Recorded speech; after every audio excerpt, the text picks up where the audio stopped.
তাফসিরে দুরুল মানসুরের ভিতর আছে 3 নম্বরে যে নবীটাকে পাঠানো হয়েছিল ওই নবীটার নাম ছিল পুলিশ। নাম ছিল কি? পুলিশ। নাম ছিল পুলিশ।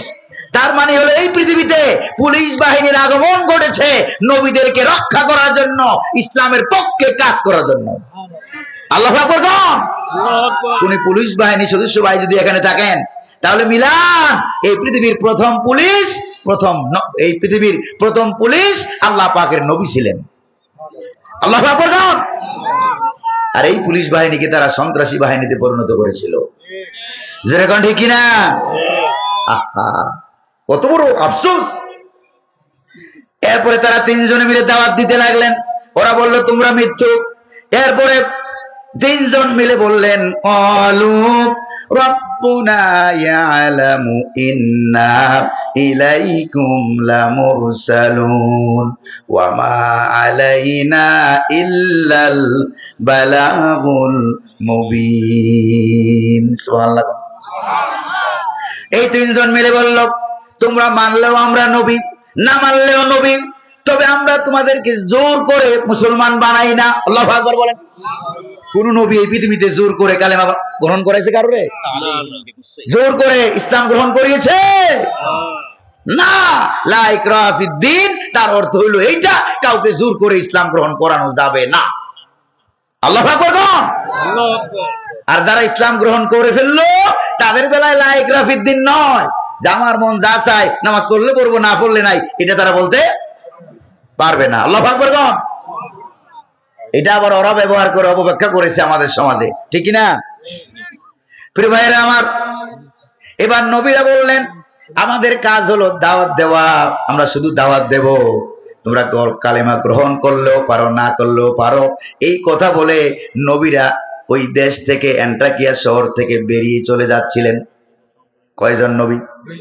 3 জন। পুলিশ সহ কয়জন? জোরে কন্যা কয়জন? কাঠুরিয়া কয়জন? 1 জন।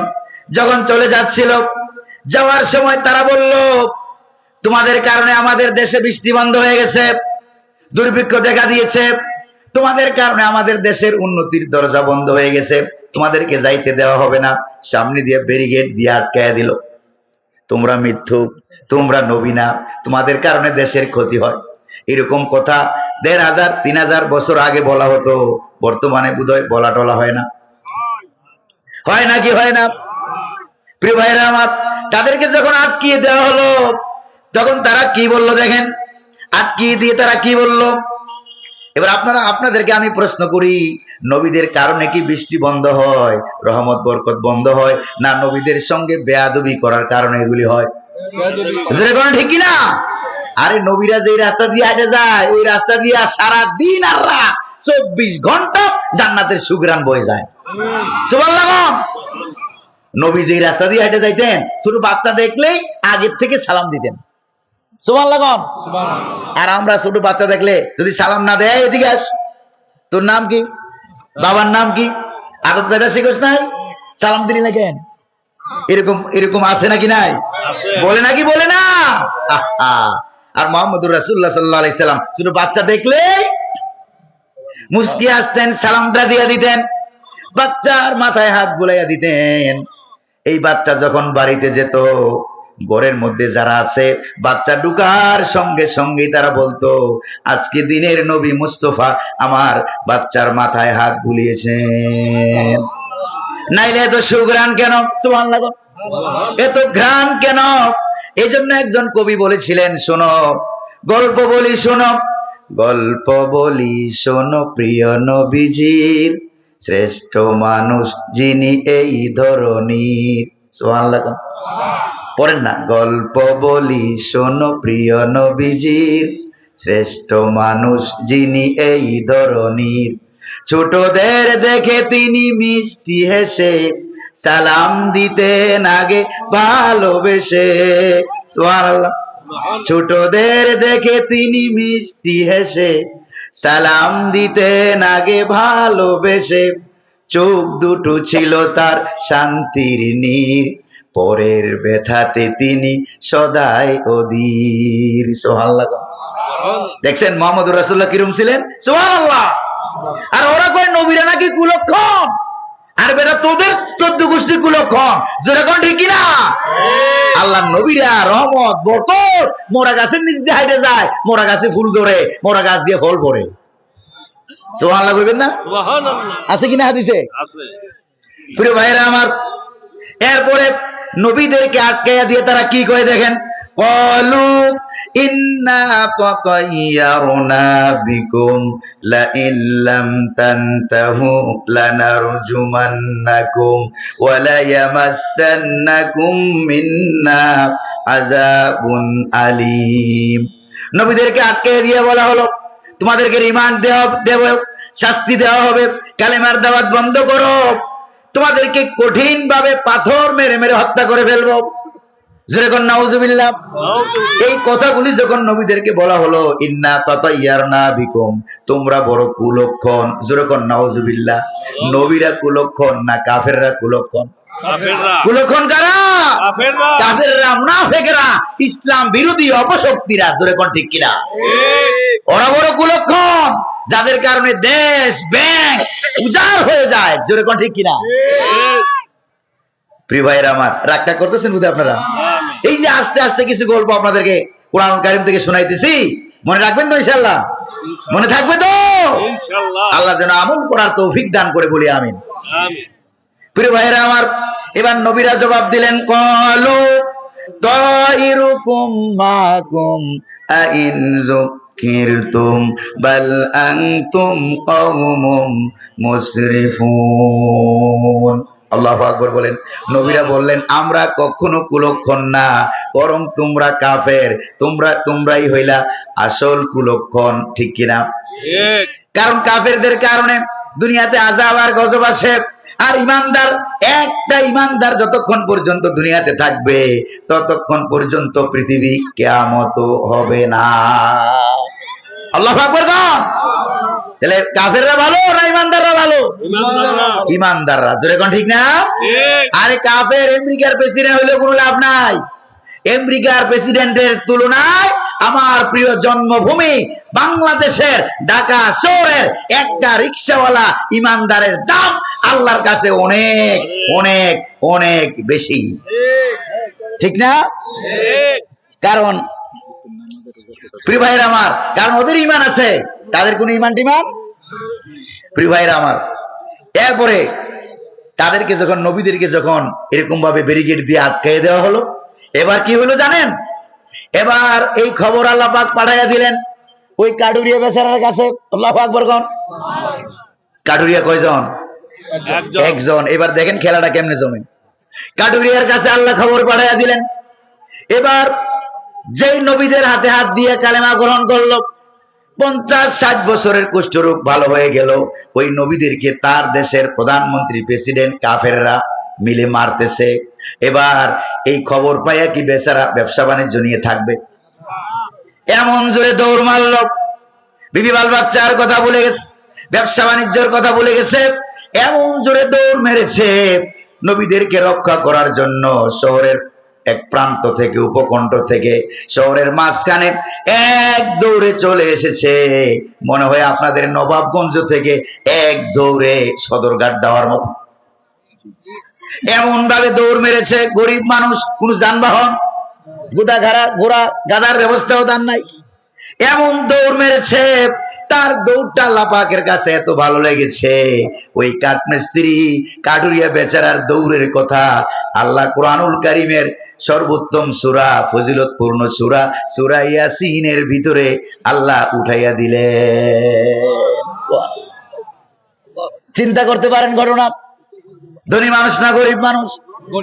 গরিব মানুষের ঘটনা আল্লাহ উঠাইয়া দিলেন। আল্লাহ পাক কি বললেন? ওয়াজাব মিন আকসাল মাদিনাতি রাজুলুন ইয়াসা ক্বালা ইয়া কওমি ইত্তাবিউল মুরসালিন। সুবহানাল্লাহ। এক দৌড়ে এসে, এক পাশে নবীরা ব্যারিকেড দেওয়া, আরেক পাশে কাফের বেদিন ইহুদি মুশরিকরা দাঁড়িয়ে আছে। এই দুই গ্রুপের সামনে এসে কাঠুরিয়া বেচারা গরিব মানুষ সামনে এসে দাঁড়ায় গেছে। এক দৌড়ে এসে নবীদের সামনে ডাইরেক্ট দাঁড়ায় গেছে।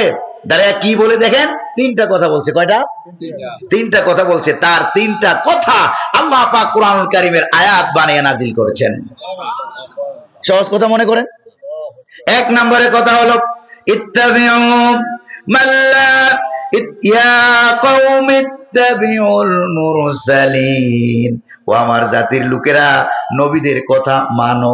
সুবহানাল্লাহ। অনুরোধ না অর্ডার, ডাইরেক্ট অর্ডার। নবীদের কথা মানো। কেন মানো? ইত্তাবিউ মাল্লা ইয়াসআলুকুম আজরাহু ওয়া হুম মুহতাদুন, কারণ কোন নবী দাওয়াতের বিনিময়ে একটা পয়সাও দুনিয়ার কোন মানুষের কাছে চায় না, বিনিময় চায় না। বিনিময় যার কাছে চায় তিনি কে? আল্লাহ। জোরে কন্যা, কার কাছে বিনিময়টা চায়? আল্লাহ। বিনিময় দেওয়ার মালিক কে? আল্লাহ। আর কেবল মাত্র একটু বক্তা হইছে, ঠিক কিনা? একটু বক্তা হইয়া আগের বছর আসছিল 30-40 হাজার 50 দিয়ে সেরে গেছে। এরপরের বছর যখন ফোন দিল, খন্দকার কে আপনি? খন্দকার সাহেব। কই যে আমি চিনি চিনি মনে হয়, ঠিক কিনা? কই যে চিনি চিনি মনে হয়। কই যে আরে হুজুর আপনি তো গত বছর আসছিলেন, আমার বাম পাশে বসিয়া অনেক সুন্দর কথা কইছিলেন।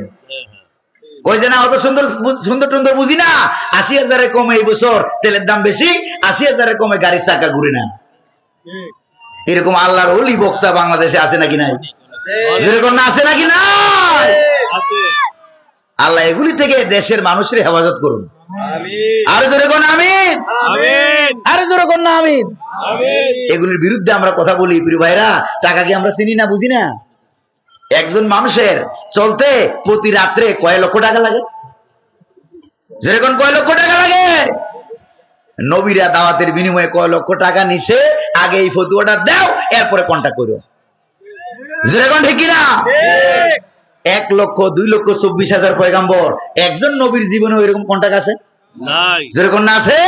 মুহাম্মদুর রাসূলুল্লাহ সাল্লাল্লাহু আলাইহি ওয়াসাল্লামের জীবনে 1.25 লক্ষ সাহাবী রেখে তিনি দুনিয়া থেকে গেলেন, একজন সাহাবীর জীবনে ওইরকম কন্টাক্ট আছে নাকি?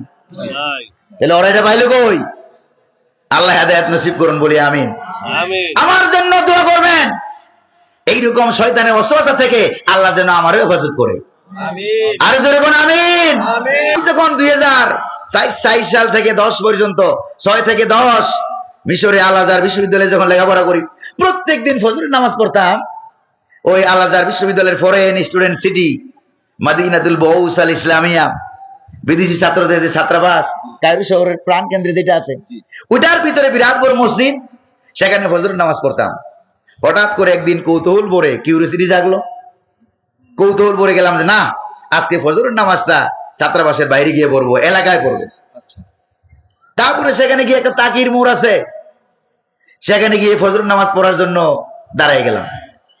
ফজরের নামাজের পর মিশরি এক মুরব্বী আমারে বলতেছে, তাহলে মোহাম্মদ, আরব দেশের মানুষের একটা অভ্যাস হইলো, যার নাম জানে না তারে মোহাম্মদ বলে ডাক দেয়। সুবহানাল্লাহ। আমরা যখন আল আজহার বিশ্ববিদ্যালয়ে আইডেন্টি কার্ড আছে না, আইডেন্টি কার্ড আনার জন্য যখন লাইন ধরে দাঁড়াইছি, তখন আল আজহার বিশ্ববিদ্যালয়ে যিনি কার্ড বিতরণ করতেছেন সেই অফিসার, নাম ছিল উস্তাদ মেজবাহ, সেটাকে বলতেছে মোহাম্মদ গোলাম কবির। গেলাম আমি, কার্ড নিলাম।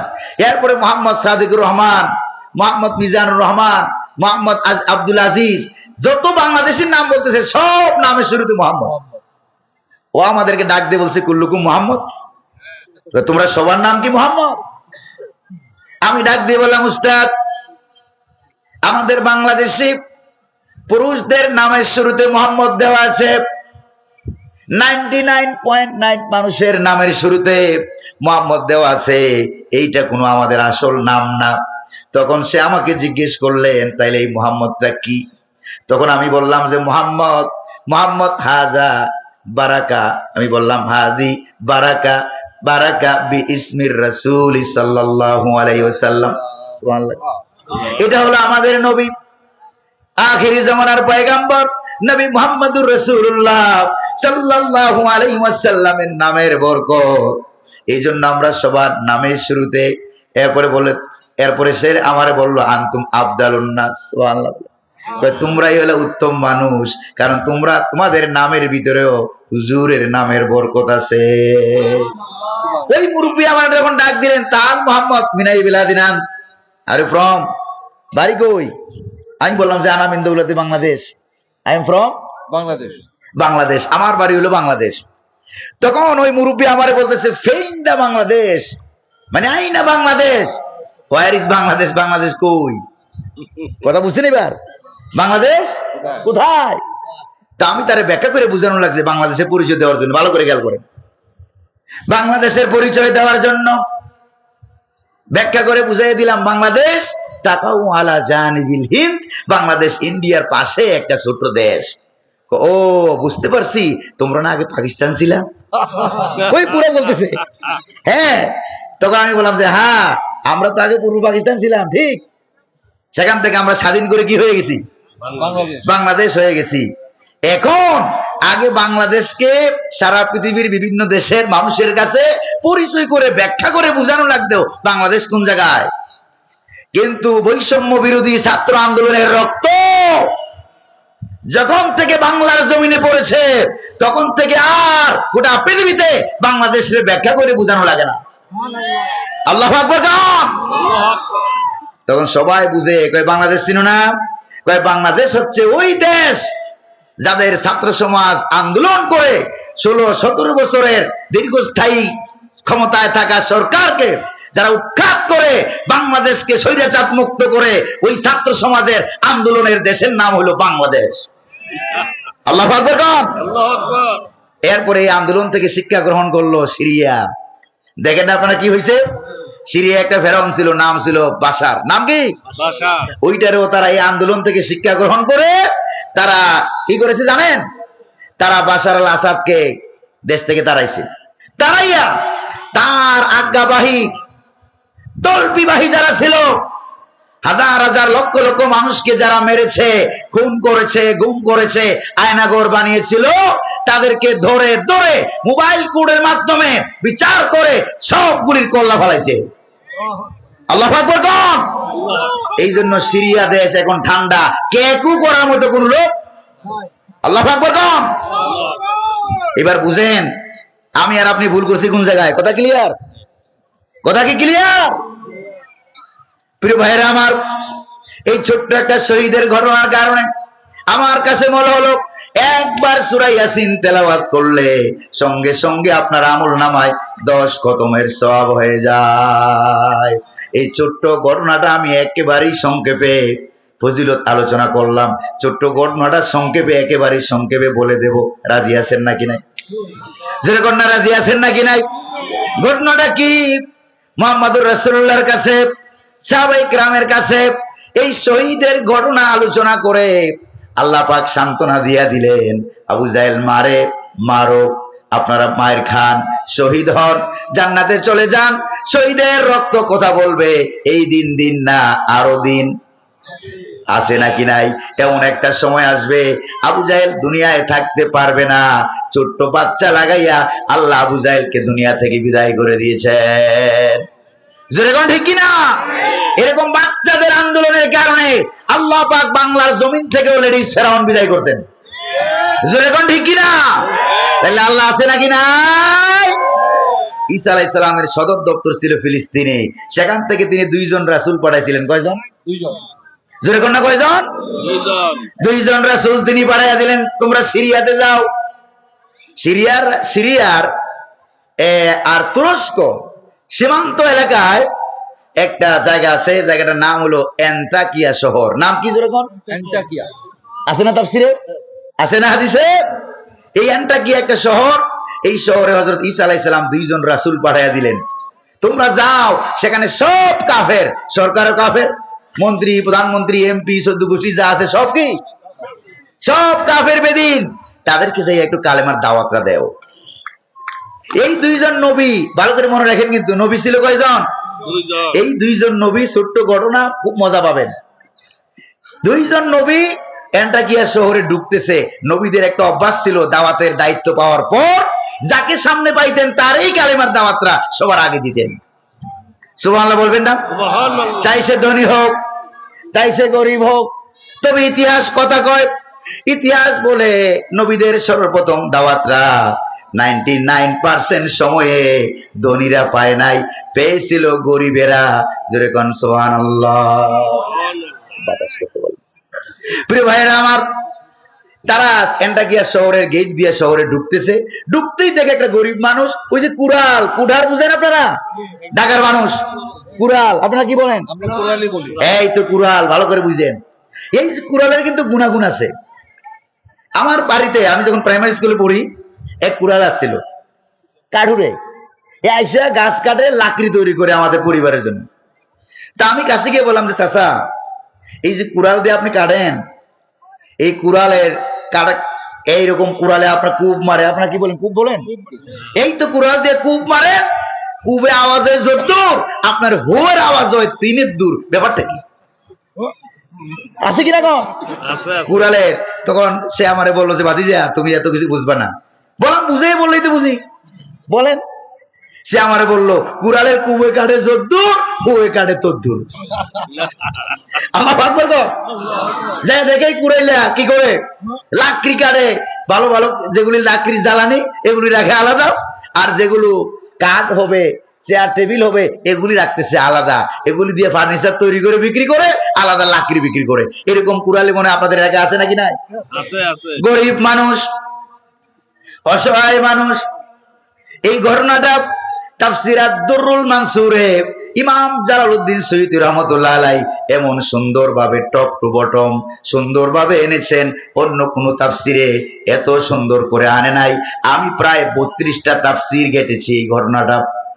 আলহামদুলিল্লাহ কোন আলহামদুলিল্লাহ। প্রিয় ভাইরা আমার, এরপরে দেখলাম দুইজন নবীর সামনে দেখে কুড়ালে কি করে কাট কাটে। ওই গরিব বেচারা যাই কয়, ভাই আপনার নাম টাম কি? কই যে আমার নাম হলো হাবিব। করেনটা কি? কই যে কাট কাটি, এটা আমার কাম, এটা আমার পেশা। বাড়িঘর কই? কয় বাড়িঘর আমার এখানে নাই, এটা আমার মহল, এখানে বিক্রি করি। আমার বাড়িঘর নেই, আমি গরিব মানুষ, পাহাড়ের পাথরের পাহাড়ের গুহার ভিতরে আমি কোন রকম জীবন যাপন করি। কয় পরিবার পরিজন আছে না? কই যে আছে, সব পাথরের পাহাড়ের ভিতরে, ওরাও পাহাড়ের ভিতরে বসবাস করে। কই যে ভাই সবকিছু তো জানলাম, এবার সর্বশেষ আপনার একটা প্রশ্ন করি। কি? কই বলো তোমাদের কি কথা, পথিক মানুষ। কই আপনার ধর্ম কি? আপনার কয় ধর্ম হলো ওই যে দেখো একটা মূর্তি, ধর্ম হলো মূর্তি পূজা করা। এই মূর্তিটারে পূজা করি। হঠাৎ দুইজন নবী তাকায় দেখে ওই কাঠুরিয়া বেচারার গোটা শরীর রোগাক্রান্ত, চর্মরোগে আক্রান্ত, কিরা পড়ে গেছে, পোকা ধরে গেছে। ডাক দিয়ে বলে, ভাই তোমার শরীরে এরকম ভাবে রোগাক্রান্ত কত বছর? ওই যে প্রায় 50 থেকে 60 বছর হবে এই রোগে আমি আক্রান্ত, রোগ ভালো হয় না। কয় মূর্তিটারে কত মিষ্টি খাওয়ালাম, পূজা করলাম, প্রণাম করলাম, প্রসাদ খাওয়ালাম, এই মূর্তি আমার রোগ ভালো করতে পারে নাই। এবার দুইজন নবী বললেন, আমাদের কাছে একটা কালেমা আছে, একটা দোয়া আছে, যদি ওই দোয়াটা গ্রহণ করো সঙ্গে সঙ্গে আল্লাহ তোমার রোগ ভালো বানাইয়া দিবে। ওই যে তাই নাকি? ওই তাইলে আর অসুবিধা নাই, তাড়াতাড়ি আমার কালেমা পড়াও, হাতে হাত দাও। এবার দুইজন পয়গম্বর বললেন, ও কাটুরিয়া ভাই, তাহলে তুমি পড়ো লা ইলাহা ইল্লাল্লাহু ঈসা রূহুল্লাহ। সুবহানাল্লাহ কইবেন না? সে কালেমা বলল। এতক্ষণ ছিল মুশরিক, এখন হয়ে গেল মুমিন, মুসলমান। এরপরে দুইজন নবী আল্লাহর কাছে দোয়া করলো, ওর হাতে হাত বুলাইয়া দিল। বুলাইয়া দেওয়ার সঙ্গে সঙ্গে এবার দেখে গোটা শরীরের চামড়া ইমানের নূরের আলোতে চকচক করতেছে। তার মানে হলো 50-60 বছরের কুষ্ঠ রোগ ভালো হয়ে গেছে। ভালো হইতে দেরি, সে দৌড় মারলো মূর্তির দিকে, যাই মূর্তির ঠ্যাং ধরে মারলো এক আছাড়। তুই কি একটা খোদা নাকি আসলে একটা বেহুদা? কত বছর আমার মিষ্টি খাইলি, আমার রোগ ভালো বানাইতে পারলি না? ঠ্যাং ধরে মারলো এক আছাড়, মূর্তির দুনিয়াতে বিদায় করে দিল। প্রিয় ভাইরা, আমার দেশে এরকম মূর্তি কালচারওয়ালা কিছু লোক টুক ছিল, যেরকম ঠিক কিনা? জায়গায় জায়গায় আব্বার মূর্তি বানিয়েছে। এই মূর্তি কালচার তাদেরকে ক্ষমতায় ধরে রাখতে পারে নাই। যেরকম ঠিক কিনা? ক্ষমতা ধরে রাখার মালিক কি মূর্তি? কে? আরো জোরে কোন না কে?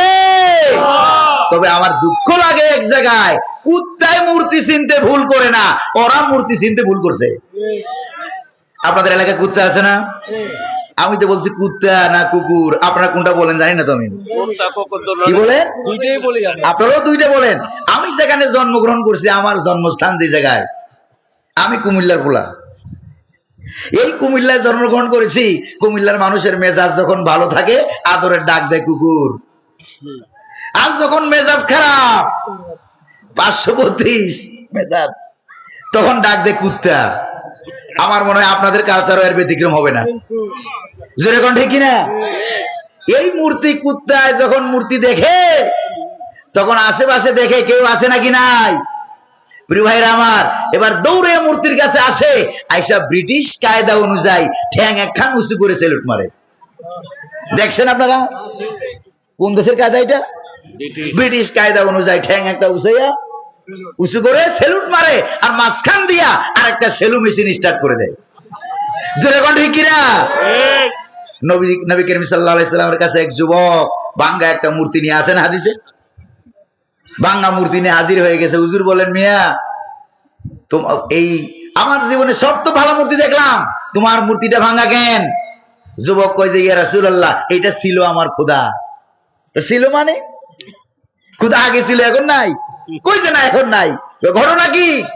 ঘটনা হইলে এই খোদাটারে আমি সব সময় সাথে রাখি, না জানি কোন সময় কোন কোন বিপদে আমি পড়ি। তো প্রতিমধ্যে হঠাৎ রাস্তায় চলতে গিয়া আমার প্রকৃতির ডাক এলো, বাথরুমে ওয়াশরুমে যাওয়ার প্রয়োজন হলো। মনে মনে ভাবলাম, এমন জায়গায় তো খোদাকে নিয়ে যাওয়া মোটেও উচিত হবে না, নাপাক জায়গা, খোদারে নিয়ে যাই কেমনে? খোদাকে রাস্তার কিনারে রেখে গেলাম কাম সারতে। কাম সেরে এসে দেখি আমার কামও সারা, খোদার কামও সারা। সর্বনাশ! খোদার কাম সারা, খোদার একবারে মাথা থেকে ঠ্যাং পর্যন্ত পুরা শরীর ভিজা। তো খোদার শরীর ভিজা, অবশ্যই কোনো বরকত রহমতের পানি টানি হবে। খোদার মাথায় হাত দিয়া, হাতে পানি লাগাইয়া জিহ্বায় দিয়ে চাটতে লাগলাম, খাইতে লাগলাম। মুখে দিয়ে দেখি এত দুর্গন্ধ আর ঝাঁঝালো ব্যাপার। বড় রহমত বরকতের পানি যদি হয়, এরকম দুর্গন্ধ হবে কেন? তারপরে সন্দেহ জাগলো, এদিক সেদিক তাকাইলাম, তাকাইয়া দেখি একটা মিস্টার কুকুর হেঁটে যায়, তার নিচ থেকে টপ টপ করে পড়তেছে। এবার ইয়া রাসূলুল্লাহ, আমার বুঝে আসলো কোন গোর বরকতের পানি এটা। মেজাজটা খারাপ হয়ে গেল। কুত্তার পেশাব থেকে যে নিজেরে বাঁচাইতে পারে না, ও আমার বিপদ থেকে বাঁচাবে কেমনে? ঠিক কিনা? ঠ্যাং ধরে মারলাম এক আসার, তুই কি একটা খোদা নাকি আসলে একটা বেহুদা? আমারে বাঁচাবে কেমনে? হাদিস শরীফ আছে, মুহাম্মদুর রাসূলুল্লাহ সাল্লাল্লাহু আলাইহি সাল্লাম জীবনে এই একদিনের হাসিতে হুজুর সব সময় মুস্কি হাসি হাসতেন, কখনো দান্ত মুবারক দেখাইয়া হাসতেন না। এই একদিনের হাসিতে হুজুর সাল্লাল্লাহু আলাইহি সাল্লামের দন্ত মুবারক বিকশিত হয়ে গেছিল। সুবহানাল্লাহ! সুবহানাল্লাহ! অট্ট হাসি হাসছিলেন। হাসতে হাসতে হুজুর বললেন, যুবক, তোমার এই ভাঙ্গা খুদারে নিয়ে আমার কাছে কেন আসছো বলো? যুবক বলল, ইয়া রাসূলুল্লাহ, ইয়া হাবিবাল্লাহ, এই মূর্তিগুলির দুর্বলতা, অক্ষমতা, অসারতা আমার কাছে ধরা পড়েছে। তারা আমার ভালো করতে পারে না, আমার মন্দ করতে পারে না, উপকারও করতে পারে না, ক্ষতিও করতে পারে না। তারা কখনো আমার খোদা হতে পারে না। আমি শুনতে পেরেছি আপনি নাকি আসল খোদার দাওয়াত নিয়ে আসছেন। আল্লাহু আকবার কোন? আসল খোদা যিনি, তিনি কে? আর জোরে কোন না, তিনি কে? আপনি নাকি আসল খোদার দাওয়াত নিয়ে আসছেন। আপনার কাছে আমি আসল খোদার দাওয়াত গ্রহণ করতে চাই। হুজুর বললেন, যুবক, তাইলে তুমি পড়ো, আশহাদু আল্লা ইলাহা ইল্লাল্লাহু ওয়াহদাহু লা শারীকা লাহু ওয়া আশহাদু আন্না মুহাম্মাদান আবদুহু ওয়া রাসূলুহু। সুবহানাল্লাহ! যুবক ইসলাম গ্রহণ করে ফেলল। প্রিয় ভাইরা আমার, ওই কাটুরিয়া বেচারা যখন ইসলাম গ্রহণ করে ফেললো, দুইজন নবী বললেন, তোমাকে আমরা নামাজ, দোয়া, কালাম শিখিয়ে দিলাম, তবে তোমাদের শহরের মাঝখানে গিয়ে আমরা কালিমার দাওয়াত দিব কার? বিরক্ত হতেছেন নাকি আপনারা? অসুবিধা হচ্ছে? আর 15-20 মিনিট সময় কি দেওয়া যাবে? যাবে কিনা কোন? প্রিয় ভাইরা আমার, এরপরে আপনাদের থেকে আমার সময় অনেক বেশি কম। প্রিয় ভাইরা আমার, গতকালকেও প্রোগ্রাম ছিল নড়াইল জেলায়, আর আগামীকালকে প্রোগ্রাম হলো আবার সেই ভোলা যাওয়া লাগবে। প্রত্যেক বছর 10টা 20টা প্রোগ্রামে ভোলা যায়, কিন্তু এই বছর একটা প্রোগ্রামও যাইতে পারি নাই, সুযোগ পাই নাই। এই জন্য একটা প্রোগ্রাম শুধু রেখেছি, বলেছি আমার যতই কষ্ট হোক না কেন একবার হলো আমি যাব। আলহামদুলিল্লাহ বলি, বলি ইনশাআল্লাহ। আল্লাহ যেন সহি সালামতে যাওয়ার তৌফিক দেন, বলি আমিন। প্রিয় ভাইরা আমার, কই তোমার দেশের মাঝামাঝি গিয়ে কালেমার দাওয়াত দেব? তোমার দেশের প্রধানমন্ত্রী, প্রেসিডেন্ট, এমপি, মেম্বার, চেয়ারম্যান যা আছে 14 গোষ্ঠী কাফের, তারা যদি কালেমা গ্রহণ করে তাইলে তো ভালো। আর কালেমা গ্রহণ না করে আমাদেরকে যদি আটকে দেয়, রিমান্ড দেয়, মারধর করে, গালিগাল করে, মৌলবাদী বলে, আর বর্তমান যুগে হইলে বলতো রাজাকার। যেরকম ঠিক কিনা? এগুলি মানুষে এখন আর খায় দেয় না। এক রাজাকার শব্দে সব শেষ। আরেকবারে মিস করলে 32 শেষ। এরপরে আবার মিস কল দিবা 33, 34, 35, 36, 100 পর্যন্ত শেষ হবে, আছে, শেষ হয়ে যেতে পারে। আল্লাহর দোয়াই লাগে আর মিস কল টিসকল দিও না। যেরকম ঠিক কিনা? আর যা দিছো দিছো বাবুরে, আল্লাহর দোয়াই লাগে। ঠিক কিনা কম? রাগ করতেছেন আপনারা, বুঝছি আমি। প্রিয় ভাইরা আমার, শুনতেছেন তো নাকি না? এরপরে দেখেন কি ঘটনাটা ঘটলো।